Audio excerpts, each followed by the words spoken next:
बहुत समय पहले की बात है। पहाड़ों और घने जंगलों से घिरे देवपुर गांव में रघु नाम का एक गरीब लकड़हारा रहता था। उसके पास न खेत था, न धन दौलत। उसकी दुनिया सिर्फ उसकी बूढ़ी माँ और मिट्टी का छोटा सा घर था। हर सुबह सूरज निकलने से पहले रघु अपनी पुरानी कुल्हाड़ी लेकर जंगल चला जाता।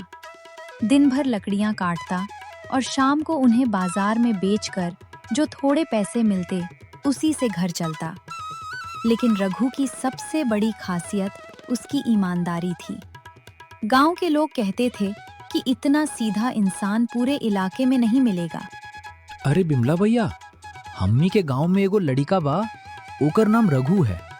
बेचारा दिन भर जंगल में लकड़ी काटत रहेला, खूब मेहनत करेला। बाकी इतना मेहनत करे कि बादो ओकर किस्मत अबले ना बदलल है। हाँ सचिन, ई लड़िका बहुत मेहनतिया ईमानदार बा। रोज जंगल में जाके लकड़ी काटेला, आ बाजार में बेचेला। बाकी रोकर मेहनत के हिसाब से पैसा ना मिलेला। यही से बेचारा के हर रोज भूखे सूते के पड़े। बेटा, तू इतना मेहनत करता है, फिर भी भगवान तेरी तकदीर क्यों नहीं बदलते? माँ, भगवान देर से देते हैं, लेकिन गलत नहीं देते। उस दिन आसमान में बादल छाए हुए थे। तेज हवा चल रही थी। गांव वाले जल्दी जल्दी अपने घर लौट रहे थे, लेकिन रघु जंगल की तरफ जा रहा था। गांव के बाहर उसे साहूकार भैरव मिला। भैरव पूरे गांव में अपने लालच के लिए बदनाम था। अरे ओ रघु बिटवा, कब तक गरीबी में जिंदगी काटेगा? जब तक भगवान चाहेंगे। अरे रघु बिटवा, भगवान नहीं, पैसा जिंदगी बदलता है। भैरव हंसता हुआ आगे बढ़ गया। रघु चुपचाप जंगल की ओर चला गया। जंगल के अंदर आज अजीब सन्नाटा था। पक्षियों की आवाज भी कम सुनाई दे रही थी। तभी अचानक रघु को किसी के रोने जैसी आवाज सुनाई दी। कौन है वहाँ? रघु आवाज की तरफ बढ़ा। थोड़ी दूर झाड़ियों के पास उसने देखा कि एक सुनहरी चिड़िया कांटों में फंसी हुई थी।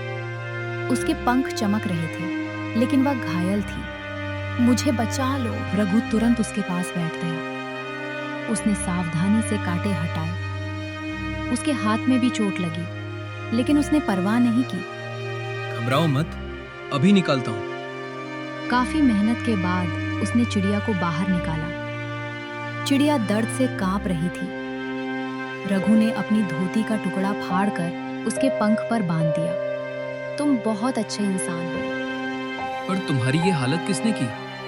पता नहीं, मैं यहाँ खाना ढूंढने आई थी, तभी मेरा पैर एक जाल में फंस गया। मैं बहुत चिल्ला रही थी, लेकिन कोई मुझे बचाने नहीं आया। अचानक चिड़िया के चारों तरफ हल्की सुनहरी रोशनी फैलने लगी। रघु घबरा गया। ये क्या है? डरो मत रघु, मैं साधारण चिड़िया नहीं हूँ। तुम मेरा नाम कैसे जानती हो? मैं इस जंगल की रक्षक हूँ। कई सालों से इंसानों को देख रही हूँ। तुम पहले इंसान हो जिसने बिना लालच मेरी मदद की। रघु हैरानी से चिड़िया को देखता रहा। कल सुबह सूरज निकलने से पहले पुराने बरगद के पेड़ के पास जाना। वहां तुम्हारी किस्मत तुम्हारा इंतजार करेगी। इतना कहकर चिड़िया आसमान में उड़ गई। उसके पंखों की चमक धीरे धीरे अंधेरे में गायब हो गई। रघु देर तक वहीं खड़ा सोचता रहा। फिर लकड़ियां उठाकर घर लौट आया। घर पहुंचकर उसने सारी बात अपनी माँ को बताई। हाँ बेटा, ये जरूर भगवान का ही चमत्कार है। माँ, मुझे डर भी लग रहा है। डर मत, जिसका दिल साफ होता है भगवान उसका बुरा नहीं करते। पूरी रात रघु को नींद नहीं आई।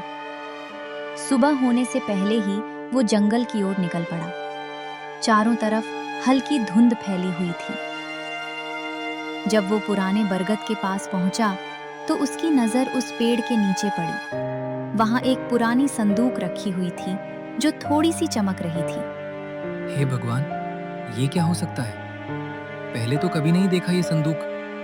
मैं सपना देख रहा हूँ या हकीकत? मुझे कुछ समझ नहीं आ रहा है।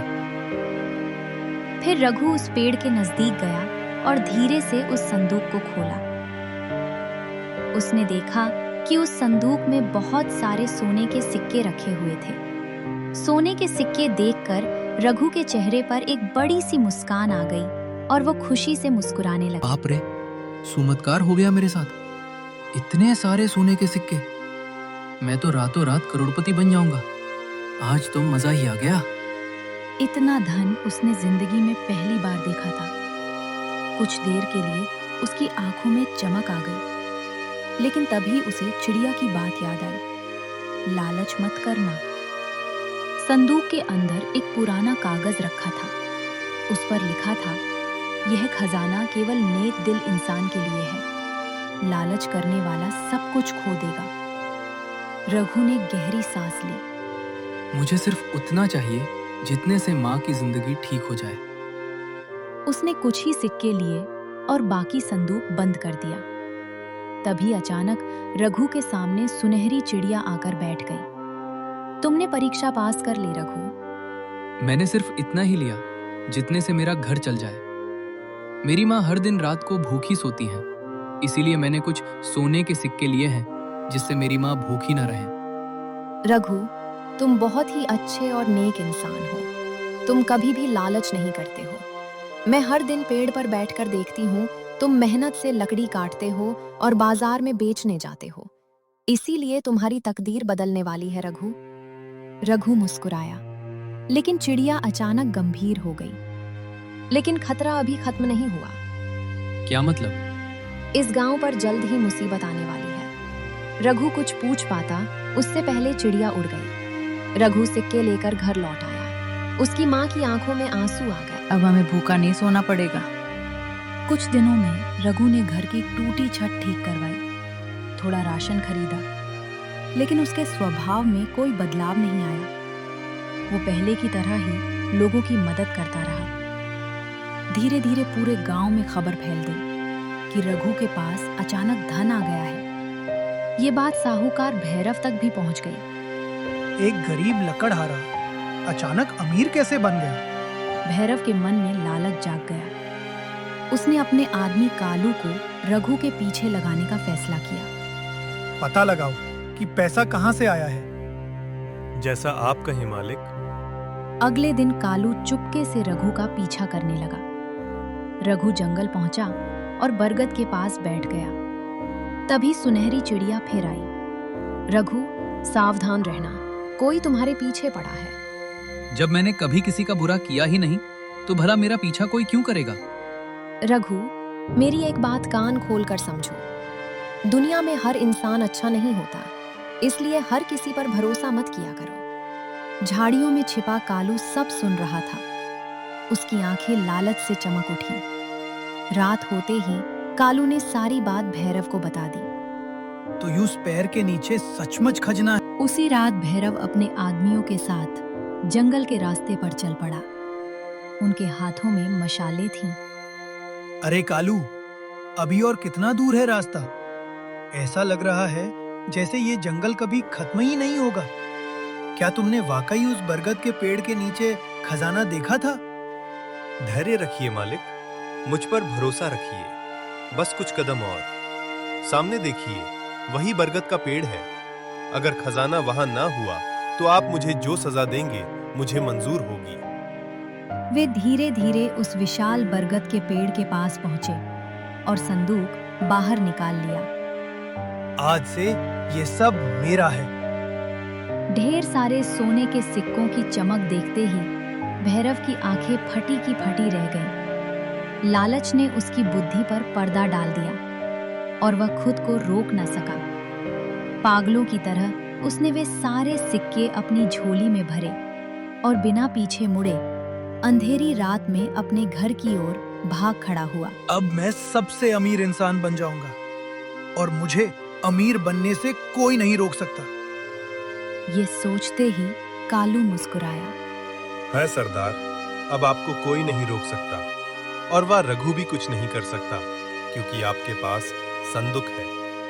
वह लालची भैरव का व्यापार बहुत अच्छा चलने लगा, पर गांव में चर्चा होने लगा।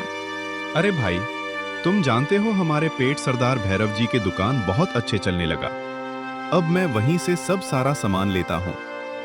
अरे भाई, मुझे पता ही नहीं था। ठीक है, अब मैं भी वहीं से संभाल लूंगा।